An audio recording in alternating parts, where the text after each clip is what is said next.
ya está conmigo Felipe Vega de la Cuadra, quien pongo de inmediato pidiéndote disculpas. Se nos atrasó 5 minutos la entrada de la entrevista, Felipe. No pasa nada, hermano. No pasa nada. Buenas tardes.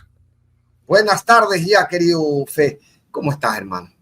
Yo bien, pero bien porque me siento con un orgullo cuencano extraordinario, ¿no? Muy bien, pero mirando el panorama triste, porque mi condición de ecuatoriano me hace ver un país que sigue cayendo por el desbarrancadero, ¿no? Y un gobierno absolutamente irresponsable, que no piensa en la gente, que no le importa la situación económica, la situación de salud de nadie, sino únicamente los beneficios que puedan lograr económicos mientras les dure su gestión, ¿no? Esta ambigüedad creo que la vivimos mucha gente, hermano. Sí. No, uno mira Cuenca, se conmueve, pero se conmueve también un poco por eso, ¿no? Por el entorno, porque de alguna manera estábamos esperando que una escena como la vivida ayer en Cuenca nos sea una tabla de náufragos, nos proporcione un respiro de un escenario que veíamos solamente se volvía más catastrófico sin ningún refreno. Es el inicio de un refreno social, Felipe. En este espacio hemos hablado tú y yo, pero largamente sobre la oxidación de ese resorte social, la incapacidad de poder articularse de las sociedades para poder salir a reclamar por lo suyo, o hacer una voz que obligue al gobierno a sentarse a escuchar. El evento de ayer en Cuenca es un inicio de otra dinámica de diálogo político en el país.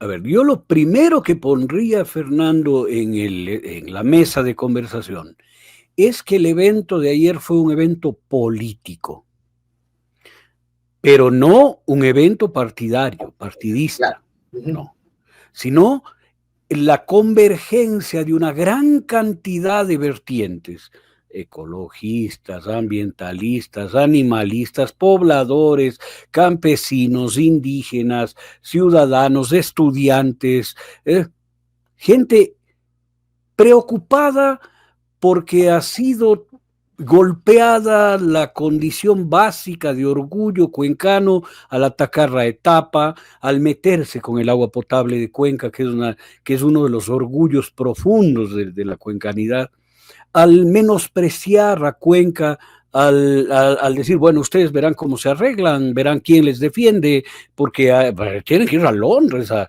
pelear como si no hubiesen abogados, si no hubiesen técnicos en Cuenca, como si fuésemos una partida de abandonados, ¿no? Como si no hubiese un procurador general del Estado, que es el responsable. Es que eso no hay. Es que eso no hay, Fernando, eso no hay. O sea, de verdad no hay. Y seguramente el presidente y el gobierno piensa que todos somos como Sade Frichi o como la niña León, ¿no?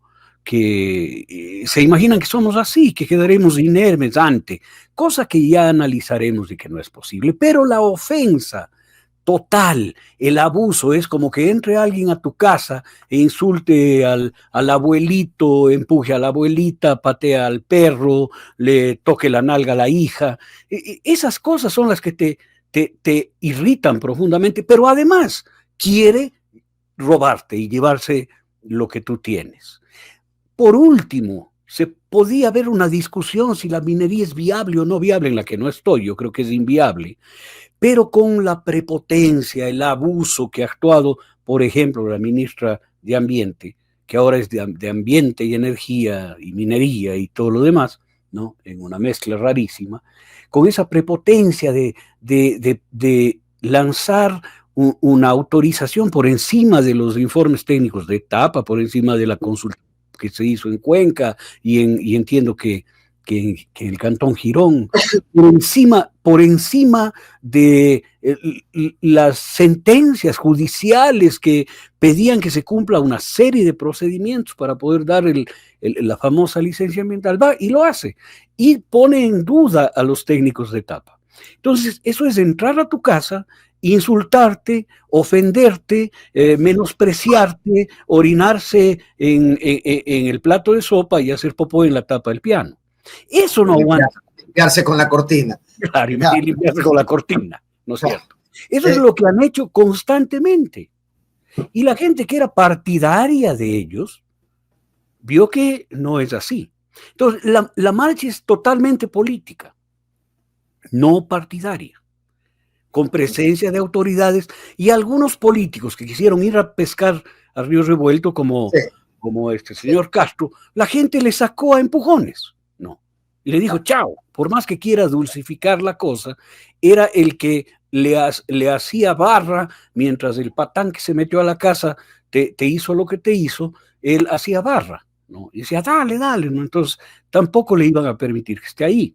Bien, el gobierno pretende que esta enorme manifestación de la ciudadanía, de los campesinos, de los indígenas, de todas las fuerzas sociales y no de los pobladores individuales, ¿no? De los estudiantes, comunidad universitaria, etcétera, sea entendida como un acto despolitizado o politizado, para quitarle valor, politizado, como si los malvados correístas hubieran armado esto, cosa que no es cierta, no.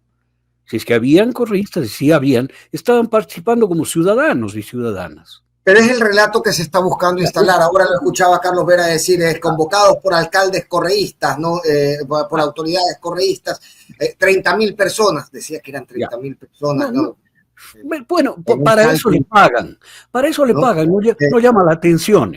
Pero te revela a dónde va a ir asentándose el relato. Y yo digamos, una de las cosas que yo le preguntaba luego de la entrevista de hoy del presidente de la República, el general Altamirano, es cuánto más resiste este relato. Yo al presidente de la República el día de hoy lo he escuchado decirle conchudos a los ingenieros eléctricos, lo he escuchado decirle conchudos a los que han estado en la calle, le he escuchado decirle a los ingenieros eléctricos, yo los convoqué a que me digan que yo estoy equivocado, pero ustedes ni siquiera vinieron a decirme que no tienen ninguna información, ninguna formación en el campo eléctrico, desafiando a los dirigentes de los ingenieros eléctricos. Lo mismo sabe más del rol de la Corte Constitucional que los propios jueces constitucionales.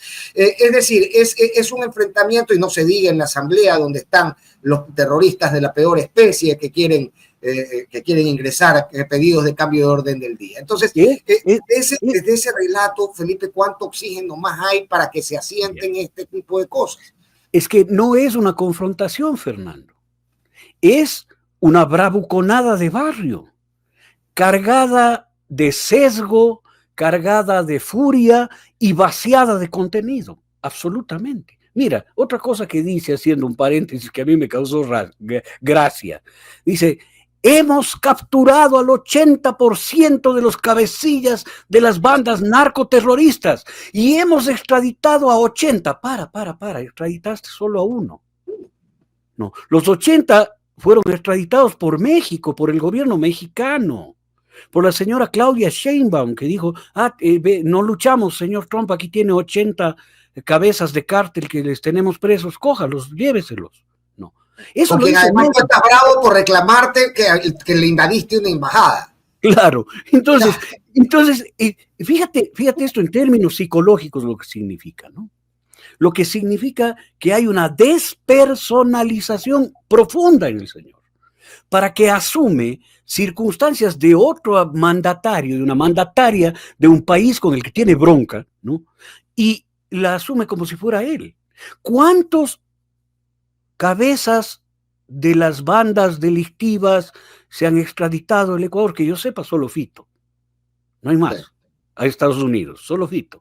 Pero él dice que han extraditado a 80 y que tienen preso al 80% de las cabezas de los cárteles. Bueno, deberíamos ver descenderse drásticamente las cifras de muertes violentas de este mes, ¿no es cierto? Es que es una falta de realidad que tiene el señor, ¿no? Él dice cualquier cosa en su capricho, en su falta de realidad, en su despersonalización, porque está despersonalizado, te lo digo como psicólogo, ¿no? Y entonces dice cualquier cosa contra Cuenca, contra quien sea, ¿no? Contra quien sea que se le pare adelante. Y mira, esto para un poco explicarnos en esta conversación cómo se imbrica todas las actitudes del señor presidente Daniel Noboa, está en un estado de triangulación. Él triangula las responsabilidades, ¿no? La realidad, él y las responsabilidades. Las responsabilidades no las asume, ¿no? Él tiene la responsabilidad de la lucha antidelincuencial, pero triangula la responsabilidad con una marcha en Quito lanzándole esa culpa a la Corte Constitucional, ¿no es cierto?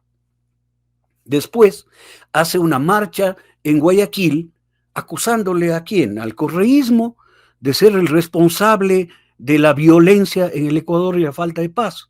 Él pide paz a Rafael Correa.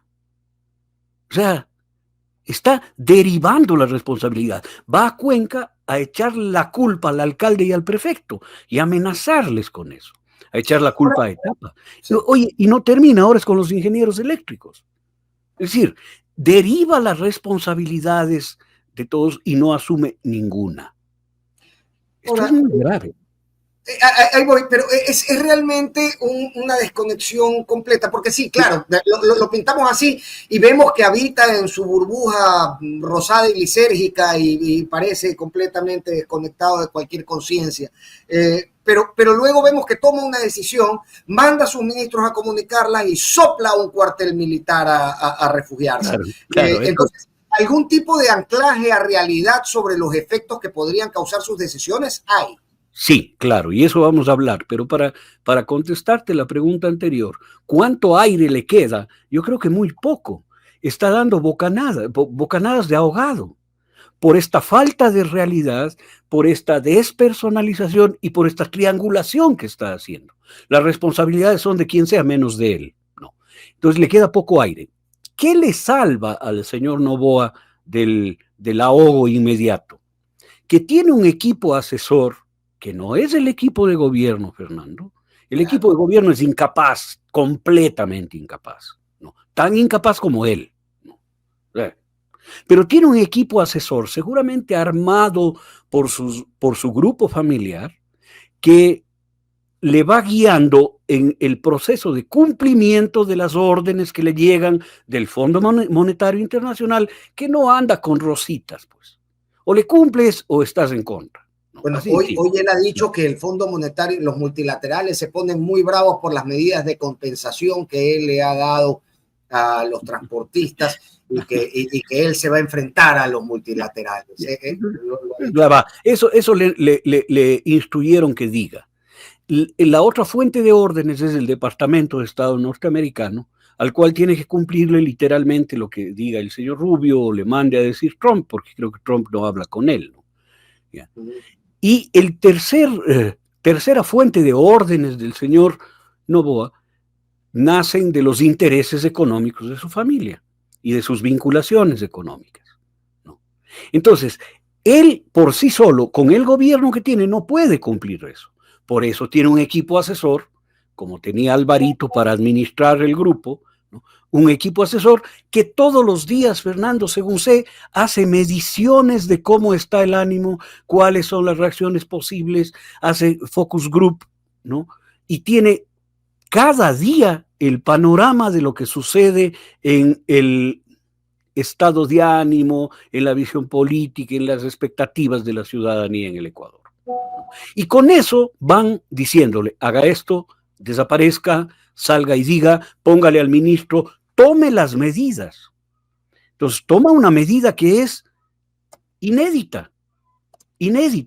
Ningún presidente hubiese tomado una medida como la que toma él, pero la toma en base a dos cosas. La presión del Fondo Monetario Internacional para que cumpla lo que se comprometió a hacer, ¿no? Que es una medida que va a continuar, y ya, si quieres de una vez anuncio cómo va a continuar, va en 8 meses o en un año máximo se van a quedar, como anunció el ministro Luque, sin las subvenciones, y va a tener que subirse los pasajes, y esa pelota también se deriva como responsabilidad a los a los gobiernos autónomos descentralizados de las ciudades, que son quienes manejan el tarifario y el relacionamiento con el transporte urbano. Pero el 11 de diciembre, y eso está en el decreto, se acaba la vigencia de este precio del galón de diésel. O sea, 2.80 van a pagar hasta el día 11 de diciembre, en donde, día desde el cual, dice el decreto del señor Noboa, el diésel entrará en la dinámica de todos los demás combustibles, es decir, con alzas mensuales hasta llegar al precio internacional. Significa, y lo dijo este señor... que es de $4. Urneo va a llegar a $4. ¿Qué va a pasar?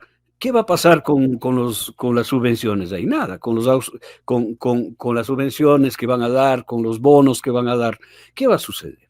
Ya. Bueno, pero le ponen estas medidas que son permitidas porque saben que no van a cumplir. Mira, Fernando, se ahorran, ellos dicen 1.300 millones, otros dicen 1.100, otros dicen la subvención del diésel es 1.000 millones, al parecer son realmente 998 millones de dólares.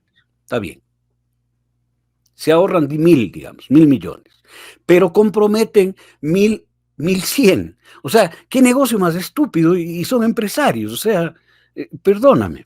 Y nuevamente, la misma pregunta que nos hacíamos ayer y que le he hecho hoy al general Altamirano, es... Él tenía una frase, a ver, aquí hay gente interesada en que aquí no refinemos nuestro propio diésel y nunca eliminar esta brecha. Eso es evidente, eso lo hemos vivido además tú y yo en entorpecimiento permanente de proyectos de gobierno para favorecer billeteras privadas. Ahora, dicho eso, ¿quién es que está ganando? Petróleo va, combustible viene, decía el general Altamirano, y en ese proceso alguien está ganando y alguien está protegiendo eso. Alguien está impidiendo que Ecuador construya una mejora en su capacidad de refinación de su propio combustible. ¿Quién y por qué? A ver, los exportadores, los brokers que venden petróleo, ganan cuando el petróleo va. Y los importadores de combustible ganan cuando el combustible viene. O sea, se gana por lado y lado. Y esto es importante mirar. El Fondo Monetario exige que el Ministerio de Finanzas y Crédito Público del Ecuador tenga un superávit anual para poder pagar el servicio de la deuda. 5.800 millones de dólares debía tener de superávit el año anterior. 5.800. O para poder cubrir el servicio de la deuda, no el capital, el servicio. No. El servicio. ¿De dónde salen esos 5.800 millones? De los recortes, del IVA, de las medidas económicas que van tomando para reunir esa plata y poder pagar el servicio de la deuda. Y ahora deberán tener, según dijo Pedro Páez, cuando menos 6.800 millones, o sea, 1.000 millones más. ¿De dónde sale eso? De la subvención que se quita al diésel. No. Para poder cubrir el servicio de la deuda. ¿Qué significa esto? Que los tenedores de los papeles de bonos de deuda externa al Ecuador van a seguir ganando dinero. Es que nosotros tenemos que, para esa decisión de la plata que sí tenemos que invertir en bonos 1.000 millones para mantener esa decisión blindada y sucediendo. Ecuador, así funciona esto, ya nos hemos vuelto analistas de deuda sin serlo, pero es que es una cosa tan evidente, Fernando, que terminas entendiéndolo, como terminas entendiendo las jugadas en el banco, la letra chica en la póliza de seguro del carro, vas entendiendo este tipo de cosas. Claro, ¿quién tiene? Sería la gran pregunta. ¿Quién es el más grande tenedor en el Ecuador de los bonos de deuda externa? quién es el comprador privilegiado, quién tiene la posibilidad de hacer créditos vinculados en el Banco del Pacífico para tener el dinero suficiente para hacer la compra de bonos. No, esto habría que analizarlo, y esto hay que analizarlo cuando llegue un gobierno decente al Ecuador, pues hermano, que se haga una auditoría absoluta de la gestión de la deuda externa, una auditoría del manejo del Banco del Pacífico y de lo que quieren hacer ahora con el Banco del BIES, que es el otro bolsillo donde hay dinero a raudales, pues, y que va a ser entregado con una decisión de Carondelet. Con lo de la venta de la cartera. Exactamente, ¿no es cierto? Sí, pero Marco Flores, y me sorprendió, Marco Flores me decía ayer, mira, yo estoy de acuerdo con que esa operación financiera se dé, o sea, no me parece algo negativo. ¿Dónde podría... me declaro limitado. Lo que yo sí te diré que considero que es una cartera hiper segura. Porque tú tienes, primero los viejos tenemos seguro de desgravamen. Si nos morimos, la deuda es pagada por ese seguro de desgravamen inmediatamente. Por lo tanto, no es cartera de riesgo. Y los trabajadores que aportan a la seguridad social tienen sus salarios como garantía, pues. O sea, esta es la cartera más segura, es más segura que la muela del juicio, pues, hermano. Claro, no es cartera incobrable, es... No es cartera de riesgo como para venderla, pues.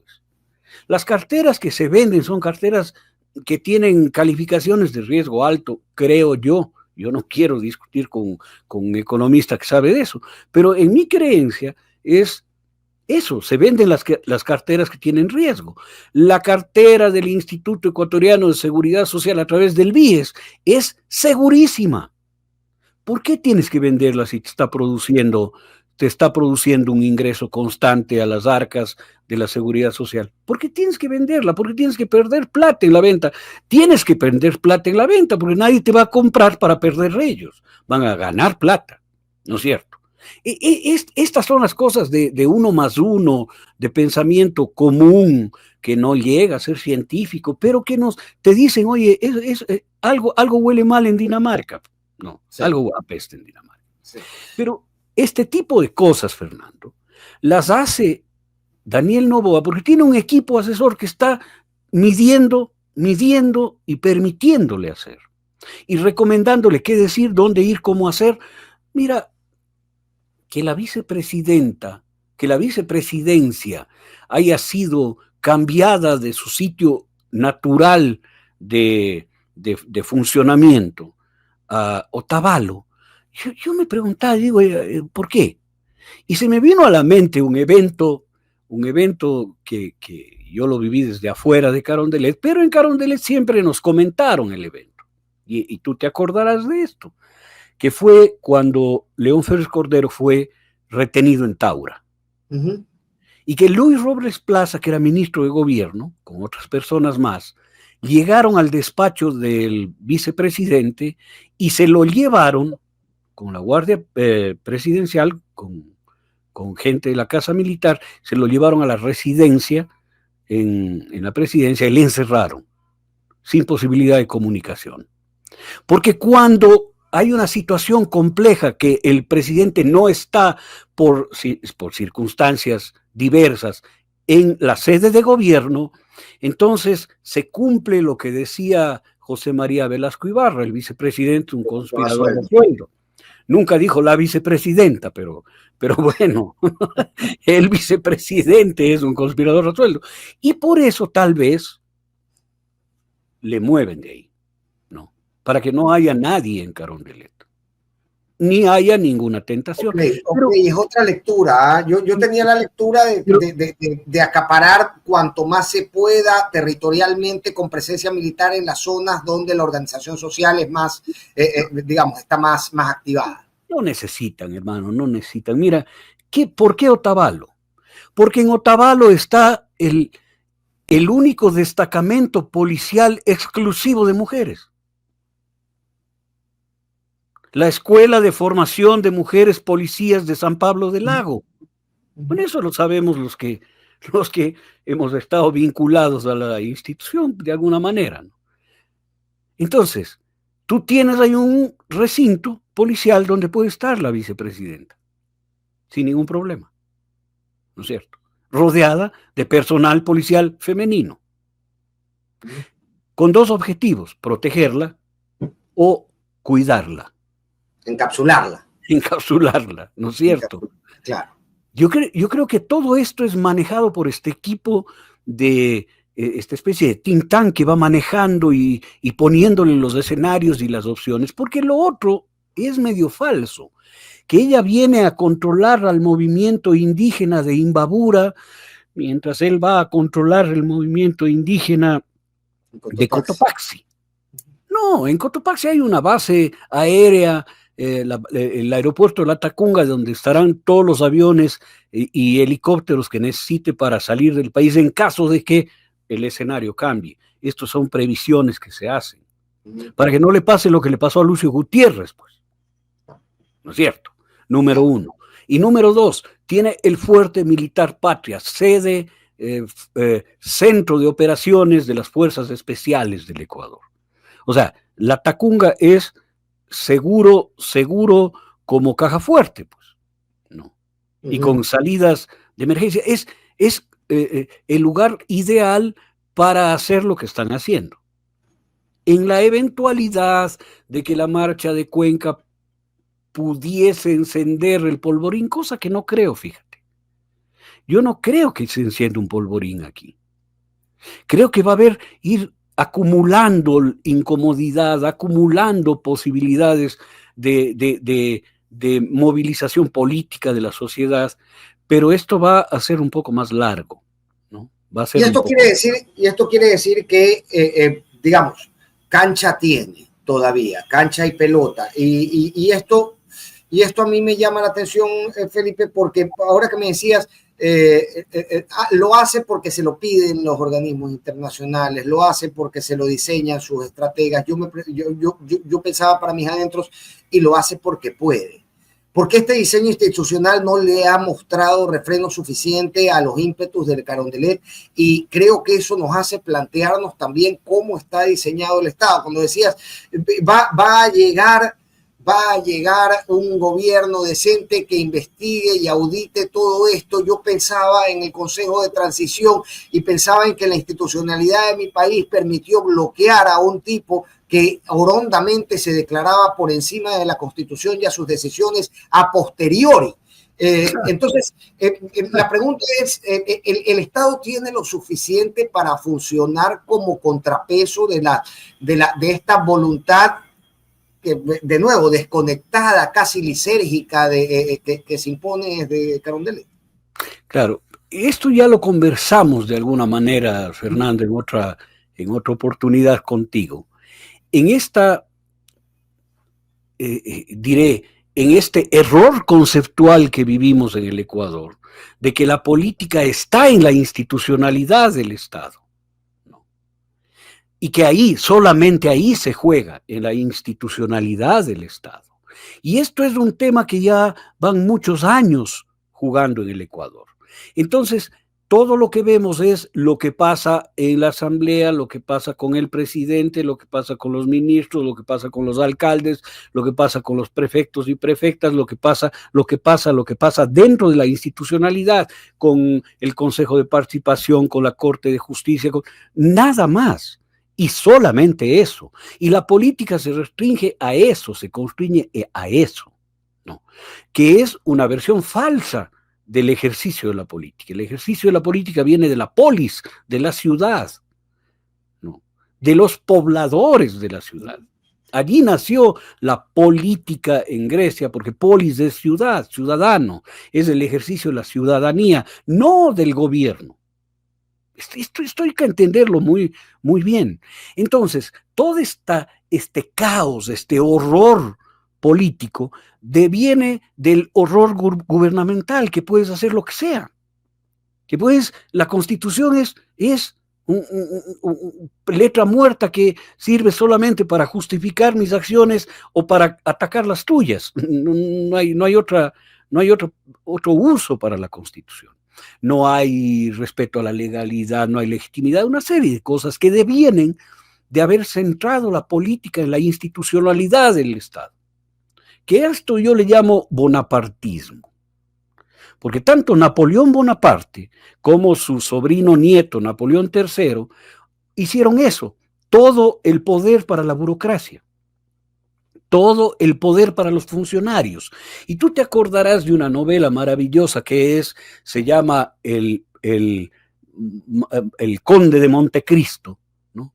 Que es la venganza de un burócrata contra alguien que le quería quitar la mujer, y cómo utilizó todo el aparataje político del Estado para borrarlo del mapa. No, esa es la historia del Conde de Montecristo, la historia del bonapartismo. Yo creo que eso estamos viviendo en el Ecuador, y de ahí deviene todo el mal que vivimos, porque el que llega a un aparato político estructurado y no sabe nada de política, se vuelve dueño de la política. Tienes a Guillermo Lasso, o sea, ejemplos hay a montones. Tienes a Guillermo Lasso, tienes a Daniel Noboa, tienes al actual presidente de la Asamblea, tienes a Guadalupe Llori en la Asamblea. No. Gente, pero menos que analfabeta, hermano. ¿No? Y sin embargo, pudieron manejar la política del país. Porque les pusieron en el lugar en donde ellos tenían los controles en la mano. La política tiene que volver, y esto creo que es lo más maravilloso de la marcha de Cuenca, tiene que volver a los ciudadanos y ciudadanas. Tiene que volver a la polis, a la gente. Y la gente está saliendo con otro guión, está hablando con otro léxico, está más allá de los enredos jurisdiccionales, legales, leguleyos de esta administración política desde la institucionalidad, ¿no? Y de esta pelea de que sí, que no, que esto, que el código que no se cumple, que la ley, que el artículo, ni sé cuántos, están saliendo y dicen, ¿sabes qué? El agua es nuestra y el agua no se toca. No. Después va a salir la vida, y la vida es nuestra y la vida no se toca. Aquí necesitamos seguridad o seguridad. ¿No? Es decir, la gente empieza a despertar y a asumir la política, lo que no ha hecho durante mucho tiempo. Y es capaz de acelerar los tiempos. Es decir, no. Al final no, los tiempos... Cuando no existe un contrapeso, cuando se avanza tan pleno como ha avanzado este gobierno, uno se figura, bueno, los tiempos políticos cambiarán. Te preguntaba, ¿tiene oxígeno todavía digamos, el discurso de gobierno? Uno pensando en que en algún momento se agota, uno pensando en que en algún momento esta sociedad no va a poder resistir más callada frente a este tipo de ímpetus que empiezan a tocar todas las áreas de la vida nacional, comercial, familiar, etcétera. Entonces, creo que la ausencia de voces hace que esos tiempos pasen sin ningún sobresalto. El hecho de que las voces se hagan presentes aceleran esos tiempos de descubrimiento, si se puede, no sé, ¿no? De abrazo a ese contrapeso. Claro, Fernando. Tú me estás planteando una cosa muy inteligente, pero creo yo que hay que diferenciarla en dos territorios. El gobierno tiene aire en este territorio de la política institucional, porque tiene control de toda la institucionalidad. Por lo tanto, desde la institucionalidad, él puede ir a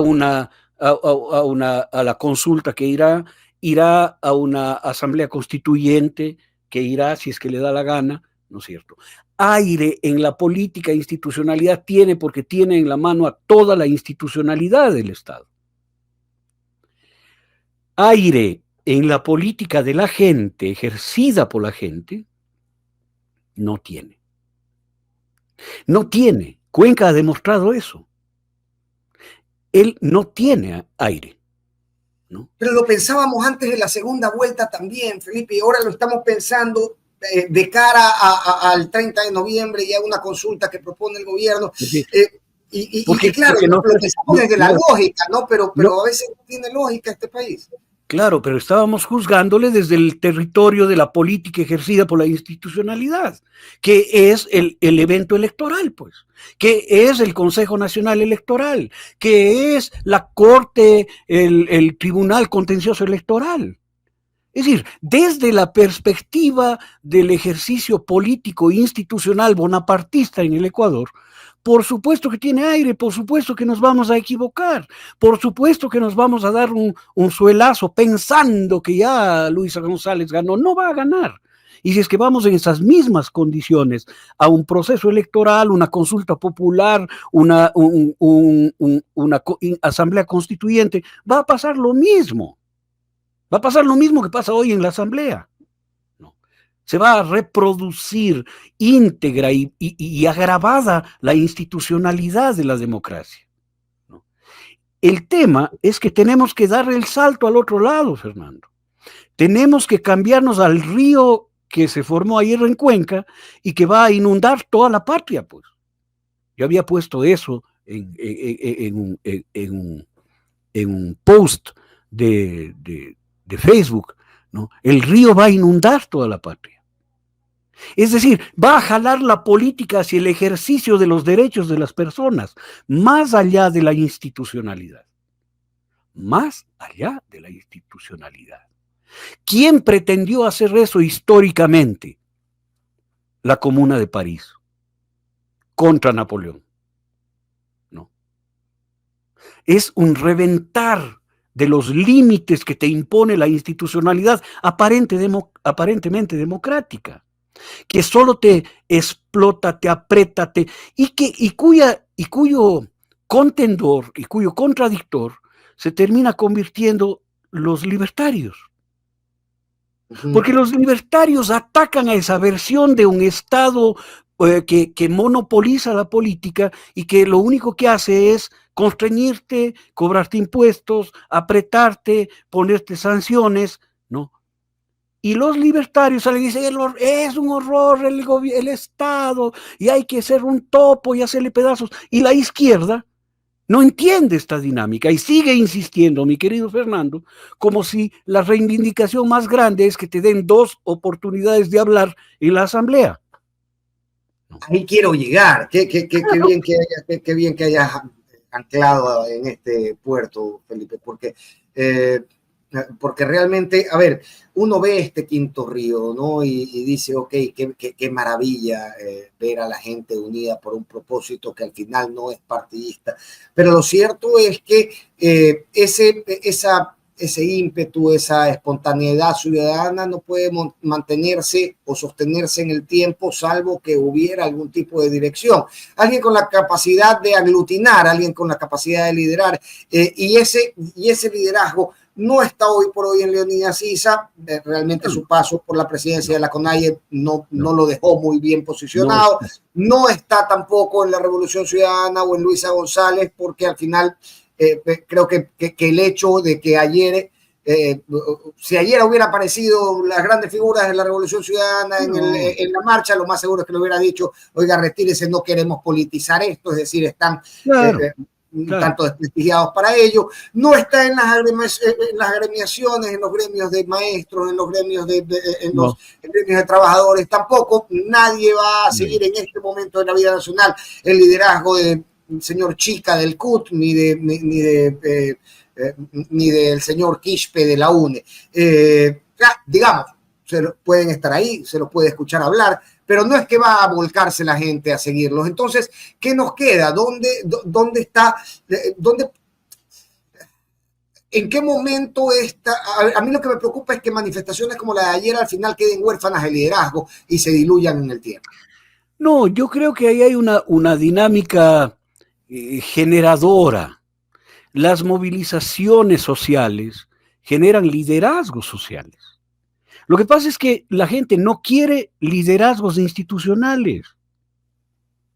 No es. Ayer alcalde y prefecto de la SUAY estaban allí, no de Cuenca. Pero ellos no eran los líderes de esto. Hablaron como autoridades en una diferenciación clarísima entre la institucionalidad y la política ejercida por la gente. Este río va generando liderazgos. Mira, los liderazgos de las revoluciones no han surgido antes de la revolución. Los liderazgos se han sumado a la corriente del pueblo movilizado. Esto hay que reconocerlo así, ¿no? La gloriosa del año 44 del Ecuador generó liderazgos. Inclusive a Velasco Ibarra le puso en el liderazgo, que fue un error bárbaro, ¿no? Pero le puso en el liderazgo del país, pues. Y eso le dio aire para ser presidente hasta el año 73 en varias ocasiones. El movimiento de los forajidos, esa expresión de que se vayan todos, puso a Rafael Correa, que no era ningún líder previamente existente. No. Le puso en el liderazgo de un proceso de la Revolución Ciudadana. Yo creo que esto que estamos viviendo hoy y que vamos a seguir viviendo, porque es como la primera clarinada después de un tiempo de inmovilidad social en la política, la sociedad, al margen de la política, la sociedad, presionando. Porque explícame tú, ¿cómo es posible que el Partido de la Revolución Ciudadana, con todos los avatares que ha tenido que vivir, pueda alcanzar una votación de 4,5 millones de personas que quieren que sea gobierno? ¿Esto es porque Luisa lo logró? No, Luisa hizo un muy buen trabajo. Por mero contraste. No. Yo creo que, fíjate, eso puede haber pasado con la votación de Noboa, pero esta es una votación sostenida sistemáticamente, una votación que quiere evitar el descalabro del Ecuador y que está con una posición de izquierda. O sea, y toda esa gente no está representada en la posibilidad administrativa del ejercicio de la política, y hoy engrosa, esa misma gente engrosa estos movimientos de ejercicio político libre de la gente. Creo que hay que entender, es inédito, Fernando, lo que estamos viendo. No hay un elemento de nostalgia significativo y pesado ahí, que tal vez no tiene tanto que ver con la gestión posterior a su gobierno de la propia Revolución Ciudadana, me refiero a la gestión política y la importancia que pueda tener esta.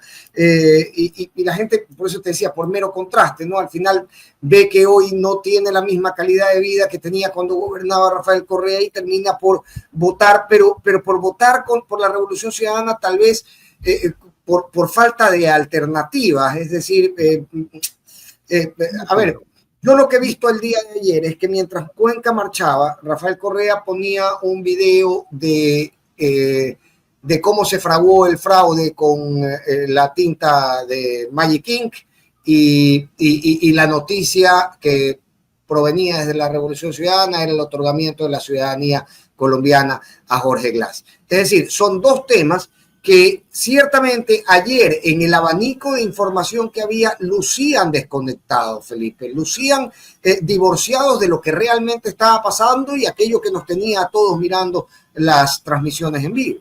A ver, hermano, yo creo que hay cosas que tienen que ser miradas con un poco más de contexto. Si Rafael Correa ponía algo sobre la marcha de Cuenca, si hubiera ratificado la idea del gobierno nacional de que ese río gigantesco de más de 100,000 personas era una marcha correísta. Y generaba una enorme contradicción interna, porque no es una marcha correísta. ¿No? Es una marcha de la gente exigiendo su espacio en la vida política del país, que es otra cosa. ¿No? Entonces, cualquier tweet, cualquier trino, cualquier sugerencia de apoyo hubiera sido leída de esa forma. No digo que sea, yo no conozco cuáles serán pero mi lectura es esa, ¿no? Un poco mantener una distancia saludable para la misma fuerza política de la marcha, ¿no? Es decir, ¿sabes qué? Yo mejor hablo de otra cosa por respeto a lo que está sucediendo. ¿Qué es lo que se hace ante cosas potentes, ¿no? Es decir, callarse y mirar los acontecimientos. Okay, claro, pero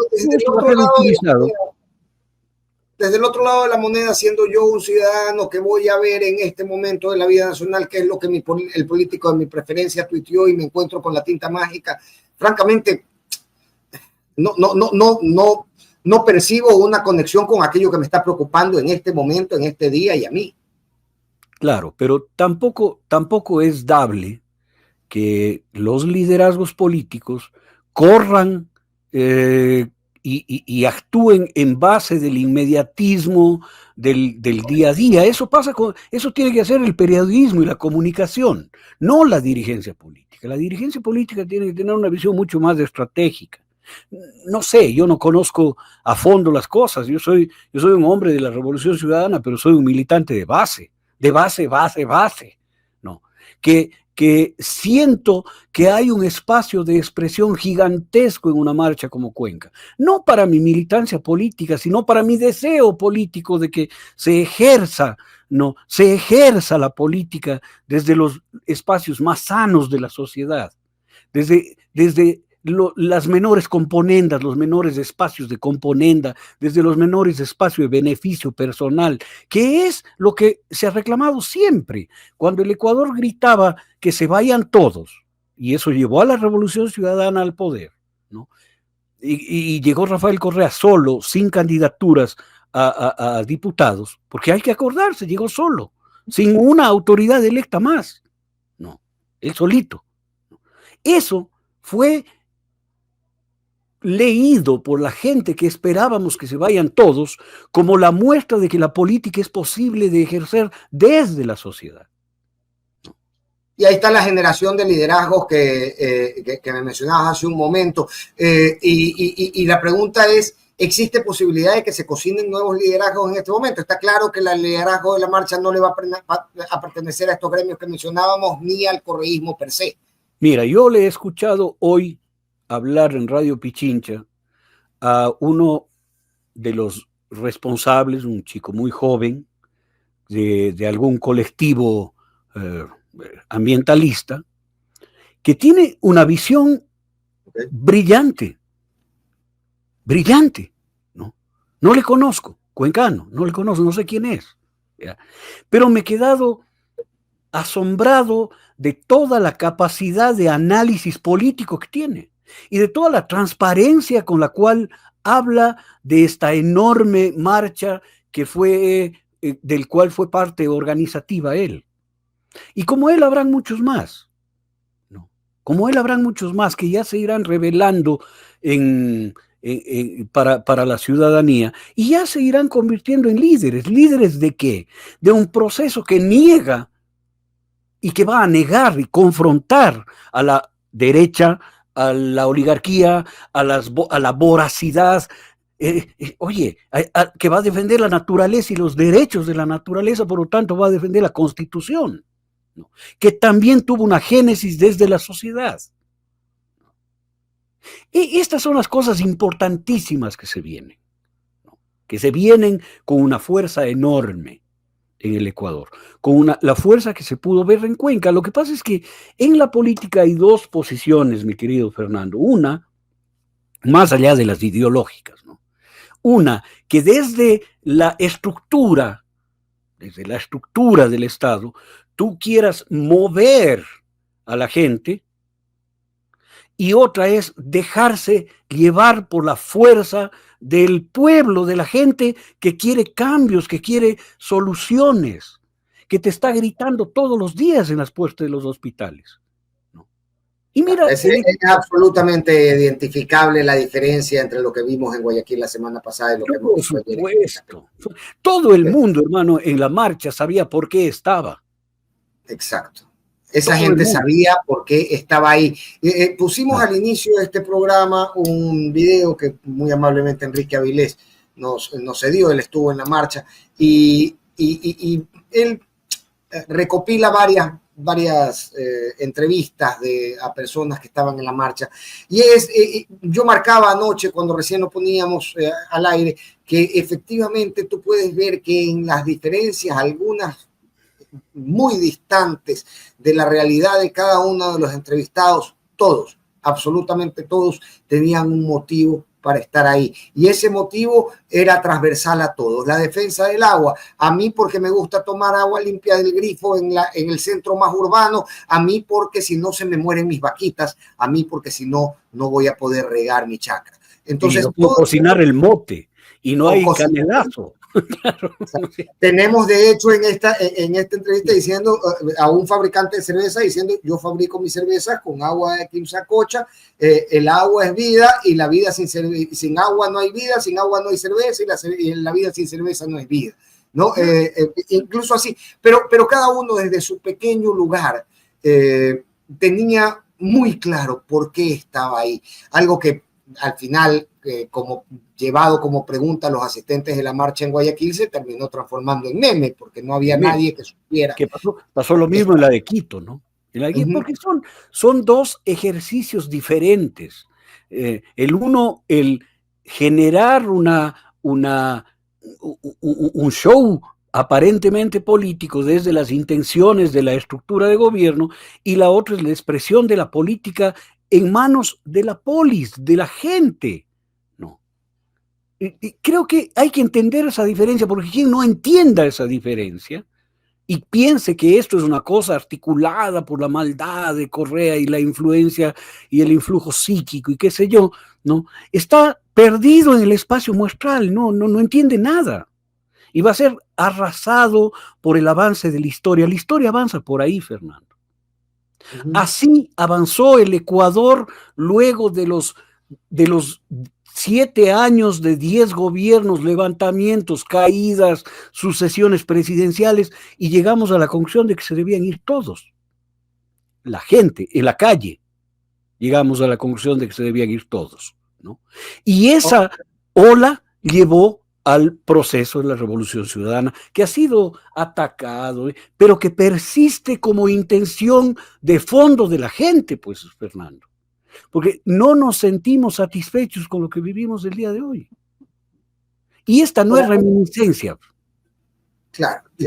No es solamente eso. Ahora, yo comprendo y por supuesto no puedo menospreciar a alguien que dice: ¿sabes qué? A mí me gusta este político me hizo vivir mejor que hoy, ¿no?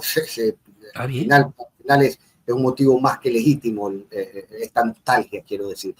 Pero fuera de eso, marquemos el otro escenario, que es un escenario el que vamos a tener chance de conversar de aquí más adelante. Pero, de nuevo, se viene una consulta popular, la institucionalidad está tomada, al final llevará adelante su consulta popular, nada se lo va a impedir en el Consejo Nacional Electoral, nada se lo va a impedir en el Tribunal Contencioso Electoral, los votos los cuentan ellos mismos, más claro, existe la posibilidad de que saliera fortalecido de ello.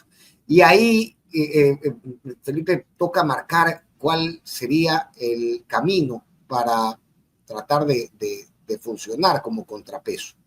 Ya, todo depende, Fernando, de cuál sea el horizonte que mantiene el grupo familiar del señor Noboa y el grupo de interés que le rodea. Si el horizonte es a más largo plazo, harán todo lo posible para mantenerse en el poder a más largo plazo hasta saciar la voracidad, porque de eso se trata, ¿no? Si es que miran que tienen que cumplir sus expectativas a corto plazo y como sea, ¿no? Entonces, plantean dos escenarios diferentes. El uno va a ser lanzarse con todo, a todo, ¿no? A tomar control de la Constitución. Van a plantear una constituyente, van a ganar la constituyente y la consulta popular se vuelve innecesaria. Claro. El trampolín inicial, digamos, de toda esta... Con una asamblea constituyente tú puedes cambiar todo lo que te dé la gana. Se acabó. Cambias la Constitución, se acabó. Entonces, depende de hasta dónde llegue el horizonte, la mirada de los intereses de estos grupos. Yo me temo que son miradas a muy largo plazo, ¿no? Y hasta sacar la última gota de jugo. ¿No? Mira qué interesante, pero ese largo plazo o esa mirada de largo aliento, ¿es política o es financiera? Porque al final esto podría terminar en una situación como que, listo, tenemos 5 puntos, vendemos las empresas de los sectores estratégicos, las destajamos, las vendemos por piezas, nos las compramos nosotros mismos, nos dejamos 5 contratos de 50 años para el traslado de petróleo y me dejo contratada la alimentación escolar de los presos. Es decir, ahí hay un objetivo financiero que una vez cubierto se puede retirar a su casa a contar billetes. Claro. Hay otro que es el político, que ese sí te da permanencia. No, eso no importa. Mira, el tema es la intensidad de las acciones y las decisiones. Es decir, si tienen un interés financiero, que es el que yo creo que tienen, ¿no? Van a ir a eso, y eso se logra solo con una asamblea constituyente que permita el desguazamiento del Estado, porque este rato no se puede. Ni con consulta popular se va a poder. No pudieron vender el Campo Sacha, olvídate. No. Pues no pueden. Claro, en el camino se van encontrando estos estorbos y van tratando de... Claro, entonces yo creo que el guión que tienen es la constituyente y el desguazamiento del Estado y establecer un ingreso sostenido por los próximos 50 años, como tú muy bien dices. No tienen intencionalidades políticas, la verdad. La intencionalidad política es otra. Por lo tanto, el guión puede ser ese. El problema está en que esa tarea le darán al equipo asesor. Y le dirán al equipo asesor, muy bien, nosotros queremos esto. Háganlo.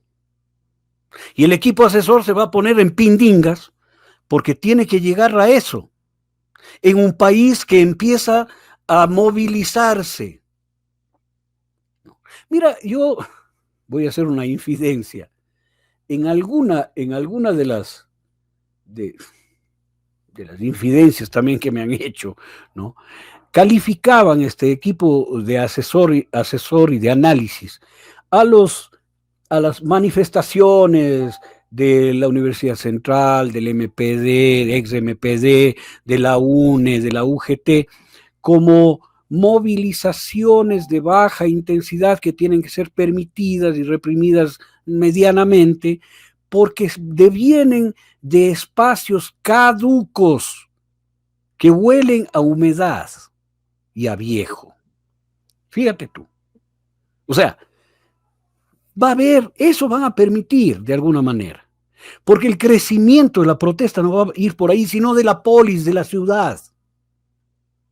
Cuando se movilice Quito, han hecho todo lo posible para descoyuntar a la CONAIE, pero las organizaciones indígenas empiezan a tomar decisiones propias. La UNORCAC aquí en Cotacachi acaba de tomar decisiones, ¿no? La FEI empieza a tomar decisiones al margen de este gran conglomerado de la CONAIE, que es una relación muy compleja de organizaciones y organizaciones de organizaciones, ¿no? Pero empiezan a tomar decisiones propias, ya como polis, no como institucionalidad, fíjate tú. Eso, ¿cómo van a manejar los asesores? Ahí van a tener un problema gordo que va a ser el que impida definitivamente el cumplimiento de la expectativa del grupo que quiere beneficiarse del gobierno, ¿no? Que todavía tiene 3 años por delante. O a lo mejor le plantean una estrategia un poco menos agresiva. Habría que ver. Ahora, toda elección aquí está garantizada para el grupo, porque como decía un meme, Milei perdió las elecciones en el Gran Buenos Aires, en la provincia de Buenos Aires, porque no tiene a la Diana Tamaint, al Ramiro Pita y al señor Cabrera, pues. Porque si los tuviera, no pierde. ¿No es cierto? Claro. No es Ramiro es su hermano. No, es Enrique Pita. Enrique Pita, sí, perdón a Ramiro Pita. Perdón a Ramiro Pita con todos los perdones. No es comparable. Bueno, entonces, si les tuviera los 3, no perdería las elecciones, ¿no? Y por lo tanto tiene una seguridad sobre lo que pudieran hacer. en la consulta popular o en la convocatoria y elección para una asamblea constituyente. Yo, de entrada, me declaro opositor absoluto a una asamblea constituyente, porque es modificar el diseño institucional para que se siga ejerciendo el poder político desde ahí. Sí, no. Sí. Entonces, sí. Es decir, es contrario a todo el impulso de la ciudadanía que quiere cambios reales y que su voz sea escuchada, porque tiene el eco de ese que se vayan todos, ¿no? Pero también hay una gran realidad, y es que vivimos bajo una constitución demonizada por la mitad de la población o por una buena parte de la población. ¿Cómo se soluciona eso? ¿Cómo hacemos que este marco de legalidad en el que todos debemos funcionar, si no nos satisface del todo, al menos lo encontremos legítimo todos los que debemos funcionar bajo ese marco o la gran mayoría? A ver, pero ahí me estás poniendo por delante la democracia formal, es decir, si hay una votación este rato, más de la mitad de la población no quiere esa constitución, pero esa es la forma de manipulación de la conciencia de la gente. Sin embargo, toda la marcha de ayer, las 100,000 personas en Cuenca, están a favor de los derechos de la naturaleza que están en la Constitución y van a defender los derechos de la naturaleza. Para estar a favor de la Constitución, tú tienes que conocerla, entenderla y saber cómo te protege los derechos que están establecidos. Es una Constitución de nuevo tipo, de nuevo orden mundial esa Constitución. No, pero está demonizada porque les obliga a limitarse, pues. A la voracidad le pone límites. Por eso quieren que sea una constitución como la constitución que se hizo en Sangolquí en el cuartel en el año 98, ¿no? Una constitución que permite el feriado bancario, que permita la acumulación, la venta indiscriminada de los bienes del Estado, etc. Por eso quieren una constitución así. Y el problema es que las personas miramos la institucionalidad, entre ellas la Constitución, con prejuicio de entrada, ¿no? Miramos con prejuicio. Y tiene que pasar un proceso de conocimiento para defenderla, pues, ¿no? Claro. Pero la ciudadanía, este movimiento ciudadano, este movimiento de la polis que empieza a ver en el Ecuador, se arma alrededor de los derechos constitucionales de nuestra Constitución de Montecristi, que también fue producto de eso, de la gente diciendo esto es lo que yo quiero, que fue el gran mérito de esa Constitución. Y es importante hacer este análisis, ¿no? Porque al final yo no se lo he escuchado a nadie desde ayer, ¿no? El casar los propósitos de la defensa del agua que manifestados ayer de forma masiva en las calles de Cuenca con que la Constitución te permite defenderla. Vives bajo un digamos, puedes defenderla porque está amparada de forma constitucional. De lo contrario, te tocaría sujetarte a la decisión del gobierno de turno. Por supuesto. Y hay otra cosa más, que los mismos transportistas del Carchi exhibieron como argumento el derecho a la resistencia, que está en la Constitución, ¿no es cierto? ¿Ya? Y que te da un blindaje legal, jurídico para la acción que tomas. Claro, sale este innombrable del guagua alcalde, que yo no sé de dónde se volvió analista político el hombre, ¿no? A decir que tienen que las Fuerzas Armadas salir a dar bala a los transportistas del Carchi, porque, oye, no conoce las Fuerzas Armadas de adentro. ¿Qué cree que las Fuerzas Armadas son una pandilla de perros de presa a los que les dicen vayan y maten, y los otros dicen sí, patrón, y van y matan? No es así. Pero hay una preocupación mía ahí, Felipe. Ayer el presidente de la República en esta reunión con estudiantes en Piña, se lo mencionaba también a Luis Altamirano, pero se lo mencionó de verdad con mucho temor. Decía, yo no rehuyo a los problemas, así que me he ido a la casa de aquellos que querían hacer problemas, le he tocado la puerta y le he dicho, aquí está el presidente, dime a la cara si es que tienes algún problema conmigo. Y el presidente, porque no es que agarró el monopatín pues y se fue solito a la casa de estas personas, ¿no? Hay un sistema de inteligencia militar que le dice dónde vive esta persona para que el presidente pueda aparecerse en la puerta. Y no es que se aparece solito y su bicicleta, no es que se va en la chopper. ¿no? El hombre aparece con un dispositivo de seguridad de gente armada que si a mí me tocan la puerta ahorita, pero ahí mismo la quedo. Fernando, querido, los que hemos crecido en barrio, sabemos que siempre había un bravucón, ¿no? Un bravucón que decía, yo hago esto, ¿no? Que cuando le encontraba solo en la calle, se hacía pipí en los pantalones cuando tú le decías, bueno, ahora sí vamos, ¿no? Y te levantabas las mangas para darte de puñetes. Y se hacía pipí en los pantalones. Iba con 40 amigos, pues, a tocarte la puerta, ¿no? El señor tiene en la Tacunga, de lo que sé, 1.200 efectivos que están con él, para que le protejan. O sea, ir donde el Felipe Vega con 1.200 soldados y policías a decirle, a ver, habla mal de mí, o sea, ya se encontrará con el talante personal mío, ¿no? Pero yo no creo que lo haga. Él está copiando, te lo digo como psicólogo, es un alarde de lo que carece. Él carece de valentía, ¿no? Carece de valentía y presume de fuerza, obviamente, ¿no?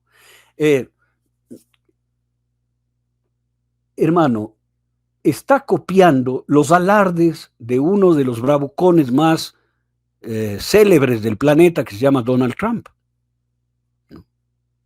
Que hace alarde en su gobierno anterior de que iba a borrar Corea del Norte, y el señor Kim Jong-un, gordito, ¿no?, que habla coreano, le apunta una centena de misiles balísticos transcontinentales y le dice, bueno, ven.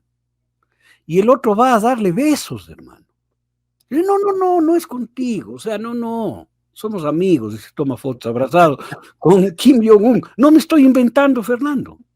Es un hombre que dice, le impongo el 100% de aranceles a China, y el señor Xi Jinping, con una sonrisa de dueño de chifa, muy tranquilo, ¿no?, le dice, bueno, yo te pongo el 150, y la bravuconada se le acaba. Y se le acaba, hermano. Él está copiando, emulando, se llama emulación en psicología, esa bravuconada, para decir, miren, cómo yo me voy y me meto en la provincia donde está Leonidas Issa, ¿no? Y ahí me meto, a ver si me hace un paro, ¿no? Pero no se da cuenta que ante el abuso, la conciencia general se hace a favor de los débiles. La gente se hará a favor de Leonidas Issa, no a favor de él parado con 1.200 soldados y policías, no, golpeándole la puerta. La gente está con el síndrome de Goliat y David. Estás con David, con el pastorcito chiquito, con una honda frente a un soldado gigantesco de 3 metros de altura y armado con... No, estás a favor de David. Estás a favor de los pequeños, de los débiles. Eso no están midiendo.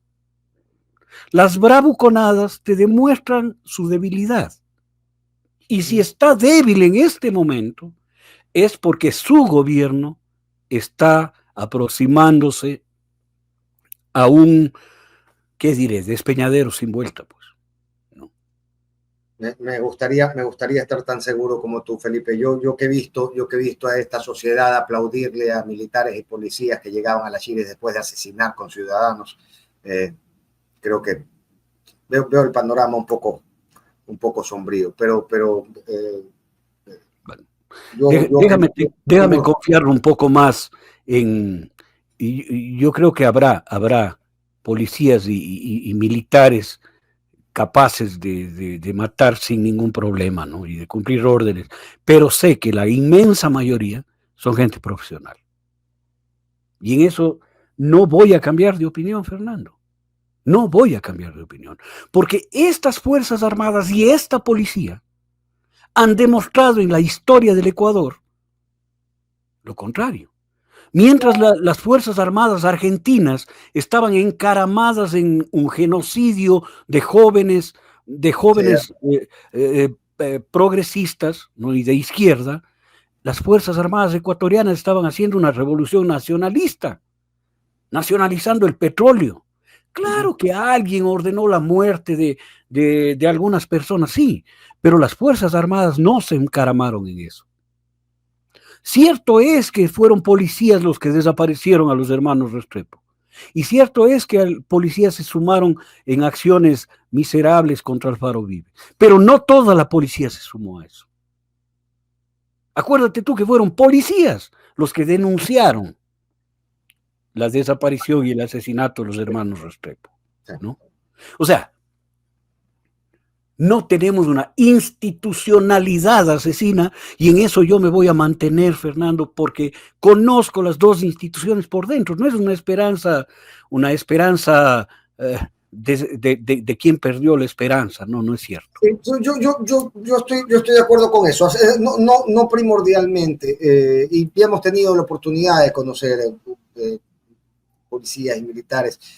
El otro día veía, por ejemplo, a Juan Orquera hablar, no sé si te acuerdas de Juan Orquera, que fue parte de nuestro equipo de seguridad. Está con un muy alto rango en la policía, y lo primero que pensé fue, Juan es buena persona. Y es profesional. Claro. Y es un tipo profesional, ¿no? Y creo que sí, en función de eso, creo que mayormente está integrado por buenas personas. Este sigue siendo un pueblo sano. Lo que pasa es que hay una verticalidad, y hay la obediencia, y hay un sistema de obediencia. ¿Qué pasa cuando esa jerarquía tiene un impulso un tanto violento, un tanto asesino? Ese es el problema. Si es que tienes un presidente de la República que cree que todo se soluciona dando bala y con bravuconadas, él es el jefe de ambas instituciones, pues, y sus órdenes se cumplen. Si él sale y dice, salgan a disparar, es el jefe el que está dando la orden, mi hermano. Y tienes, es que esto a veces no se entiende. No se entiende. Aquí dice, la responsabilidad es del cabo que hizo. No, la responsabilidad es del mando que ordenó. Porque son instituciones construidas en base a la obediencia. En base a la obediencia y la incapacidad de objetar las órdenes que les vienen en el órgano regular. Y en la cabeza del órgano regular, tú tienes una comandante general de la policía, penosamente mujer, ¿no?, que ordenó que se esconda el informe León de Troya, cuando la policía había generado un informe que ponía en jaque a la familia del presidente, pues, y a su equipo más íntimo. Estos son los problemas con los que cargan las Fuerzas Armadas y la policía. Yo no soy ciego para no darme cuenta que pueden llegar a extremos como la desaparición horrorosa de los 4 niños de las Malvinas. Pero la pregunta que no se ha contestado es, ¿quién ordenó el operativo de que salgan los militares de la base de Taura custodiando un camión privado que no sabemos qué llevaba al puerto? ¿Quién ordenó que lleven a esos niños? ¿Quién ordenó que les hagan lo que les hicieron? Porque hasta les dejaron libres por un momento. Pero alguien ordenó su recaptura y su asesinato. Esas cosas no se ven. Yo no les estoy eximiendo del acto brutal a los que lo hicieron, no. Pero aquí hay alguien que ordenó, o alguienes, para usar una expresión popular guayaca, alguienes ordenaron, hermano. De acuerdo. Sí, claro. Sí. Creo que es necesario hablar así de las instituciones de las Fuerzas Armadas y la policía, porque deberían estar al margen de la política, como la justicia debería estar al margen de la política. No. Son instituciones que están para otra cosa, absolutamente para otra cosa. Bien, ojalá lo tenga claro, ¿no? Ojalá esté interiorizado en ellos. Tú acabas de entrevistar al general Altamirano, con el cual no pensábamos igual, pero que es uno de los generales absolutamente institucionales, pues. Sí. Absolutamente. Y como él, hay muchísimos. ¿No? Muchísimos. Gente institucional, valiosa, ceñida a los procedimientos legales y constitucionales y a la función de las Fuerzas Armadas o de la policía. No son excepciones, mi querido Fernando. No son excepciones. Yo creo que las excepciones son las otras. Sí, Están vinculadas al narcotráfico, las que están sumadas a intereses políticos oscuros como los que tiene el señor presidente, ¿no? De decir, salgan y maten, disparen, ¿no? Sí, yo creo que al menos el mando civil no tiene el más mínimo empacho en generar eso, si es que de eso dependiera el defenderse ellos mismos. Dicho eso, rescatar el conmovedor escenario que hemos visto ayer y esperar que eso también nos llegue un poco, nos lleve un poco a hacer mejor lectura de lo distante que se ha mostrado la política y de cómo esto se va cocinando poco a poco en la sociedad, ¿no? Mediante causas comunes y mediante esa voz tanto tiempo acallada que es necesaria sin duda en la sociedad. Fe, gracias. Yo quisiera terminar trayendo una frase de Carlos Marx, porque los que no han leído Carlos Marx le endilgan horrores, y Carlos Marx era un poeta, escribía maravilloso, ¿no? Y hay que leerlo. En el 18 Brumario, en donde habla justamente de Luis Napoleón Bonaparte y critica el bonapartismo, ¿no? Y él dice, los revolucionarios deben olvidarse de las viejas glorias del pasado y escribir hoy la poesía del futuro. Carlos Marx. Creo que eso es lo que empieza a hacerse. Lo de Cuenca es conmovedor. Hay personas que han puesto, he llorado porque se ha vuelto a florecer algo en mí. Eso es lo que dice Carlos Marx. Escribir hoy la poesía del futuro, de un país futuro en donde haya equidad, justicia, respeto, felicidad, ¿no? Donde no maten a la gente en la calle, donde la gente no se muere en las puertas de los hospitales, donde no tengas que vivir politizado todos los días, donde cumplan su función los funcionarios, ¿no? Donde seas protegido, donde tengas perspectiva, donde los niños sepan que van a llegar a ser personas construidas, ¿no? Eso, no más.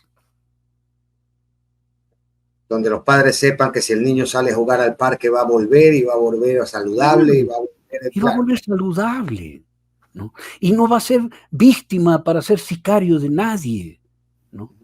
En donde yo tenga derecho de pensar, derecho de divertirme, derecho de comer lo que me gusta, ¿no? Y no tenga que trabajar para poder, extraordinariamente, para poder pagar el segundo plato, como dice el señor Resten. Donde las reglas las cumplamos todos. Eso es lo que se espera, hermano. Y eso es revolucionario. Y eso es ser de izquierda. Aquí no vengan que ándate entonces. ¿Quién lo está demostrando, Fernando? China. China. Un país comunista. Dice Xi Jinping en su discurso en el aniversario del triunfo sobre el fascismo japonés del año 45, en los 80 años del triunfo, dice, China es un país comunista que funciona en el pensamiento de Carlos Marx, de Mao Zedong y de Deng Xiaoping. 3 comunistas. Y este es el nuevo orden mundial al que debemos plegar todos para vivir en paz, hermano. Es el anuncio de Cuenca, y me siento orgullosísimo de ser cuencano. Alguien me puso, oye, pero ¿por qué no estás marchando y por qué estás escribiendo en las redes sociales? Y le dije, porque ya soy jubilado, hermano, me quedan las redes sociales, es otra forma de resistir. Sí. Sí.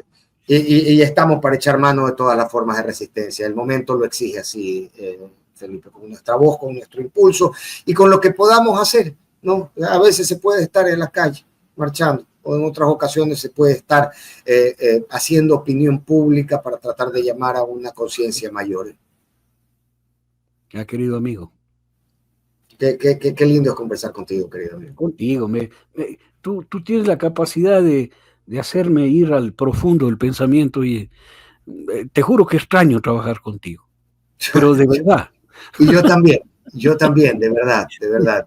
Fíjate cómo pasan los años y uno sigue atesorando esa buena onda con la que se trabajaba todos los días. Bueno, al menos conversamos de vez en cuando. Te mando un abrazo, Fernando, Un querido. gigante abrazo a ti y a la Sol, querido Fede. Gracias por la enorme generosidad. Nos hemos extendido de largo. Chao, chao. Chao. Bien, Felipe Vega de la Cuadra, con quien hemos tenido una conversación fabulosa.